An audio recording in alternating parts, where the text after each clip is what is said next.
एक सवाल से वीडियो की शुरुआत करते हैं। अगर आप 30 साल नॉनवेज को खाओ और उसके बाद 30 साल अगर आप दान धर्म करो, गरीबों की हेल्प करो, तो क्या आपके पुण्य आपके पाप को काट पाएगा? इसका जवाब आता है ना, क्योंकि 30 साल जो आपने पाप किया है उसके लिए आपको उसके अकॉर्डिंग नरक मिलेगा, और जो 30 साल आपने पुण्य किया है उसके अकॉर्डिंग आपको स्वर्ग मिलेगा। ये सिर्फ मेरे थॉट्स नहीं है, शास्त्रों में इसका एक प्रूफ भी मिलता है। तो यहाँ पर सीन शुरू होता है कि एक आश्रम में मांडव्य मुनि रहते हैं, जो कि एक ऋषि है, तपस्या कर रहे हैं अपने आश्रम में। और एक दिन बिना उनकी परमिशन के कुछ चोर लोग, लुटेरे लोग उनके आश्रम में घुस जाते हैं और छुप जाते हैं, क्योंकि उनके पीछे पड़े हैं सैनिक लोग।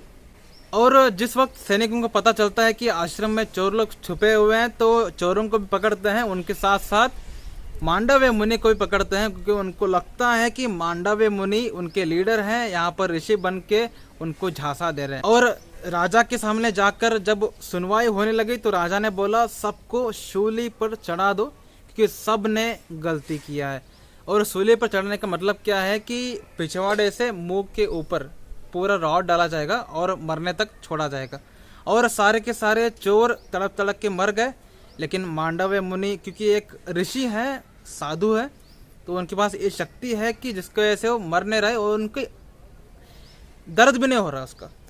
और जब राजा ने देखा कि क्या यार मांडव्य मुनि कुछ नहीं हो रहा, तो उनको रियलाइज हुए कि मुझसे गलती हुई है, ये चोर नहीं है, ये एक्चुअली में ऋषि है।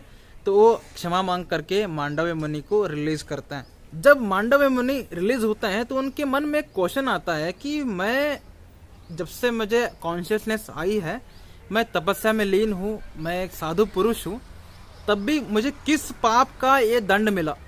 तो क्योंकि पाप और पुण्य का काउंट करने वाले कौन है? यमराज। तो यमराज के पास जाते हैं और उनसे पूछते हैं कि किस पाप के वजह से मुझे दंड मिला है। तो यमराज जी बोलते हैं कि आप जब 12 साल के थे तब एक कीड़े के साथ आप खेल रहे थे, घास के तिनके के साथ, जिसके वजह से कीड़ा घास के तिनके को रखने की वजह से कीड़े का गला कट गया और कीड़ा मर गया। उस कीड़े को मारने का जो आपका पाप था, जिसके वजह से आपको इस सूली पर चढ़ने का सजा मिला।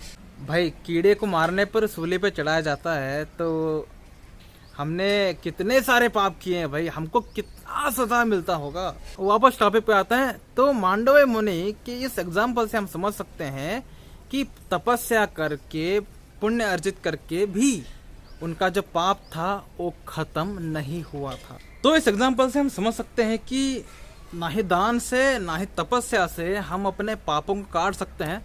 तो क्या ऐसा कोई तरीका है? बिल्कुल है, ऐसा तरीका बिल्कुल मेंशन्ड है श्रीमद् भगवद गीता के चैप्टर 18 में, जहाँ पर श्री भगवान बोलते हैं सर्वधर्मान परित्यज्य माम एकम शरणम व्रज अहं त्वा सर्व पापेभ्यो मोक्ष इष्यामि मा शुचः। मतलब अर्जुन, सारे धर्मों का परित्याग करके मेरे अकेले के शरण में आओ, मैं तुम्हारे सारे पापों को नष्ट करके तुम्हें मोक्ष प्रदान करूँगा, डरो मत। आपने जिंदगी में जितने भी पाप किए हैं उनको नष्ट करने का सिर्फ एकमात्र तरीका है श्री भगवान के पूर्ण शरणागति को जाना। अगर आप पूर्ण प्रेम से श्री भगवान श्री कृष्ण जी की भक्ति करते हैं तो वो एक अकेला तरीका है जिससे आप अपने पापों को नष्ट कर सकते हैं। श्री चैतन्य चरितामृत में इस श्लोक आता है जहाँ पर श्री चैतन्य महाप्रभु कहते हैं श्री कृष्ण जी का प्रेम प्राप्त करने का सिर्फ एक ही तरीका है, आप भक्ति करें, दान तपस्या सिद्धि से ये मिलता नहीं है। श्लोक पढ़ सकते हैं आप। इसलिए सबसे ज़्यादा इम्पोर्टेंट है कि हम भगवान श्री कृष्ण जी के शरण में जाए, पूरे ईमानदारी के साथ भक्ति करें, चैंटिंग करें, हरि कथा सुने और हरि कथा बोले भी। अगर आप पूर्ण भक्ति में आते हैं तो डेफिनेटली आप अपने पापों को नष्ट कर सकते हैं। तो अगर आपको मैसेज समझ में आया हो तो क्या स्टेप लेने वाले हो कमेंट में ज़रूर बताना। हरे कृष्णा।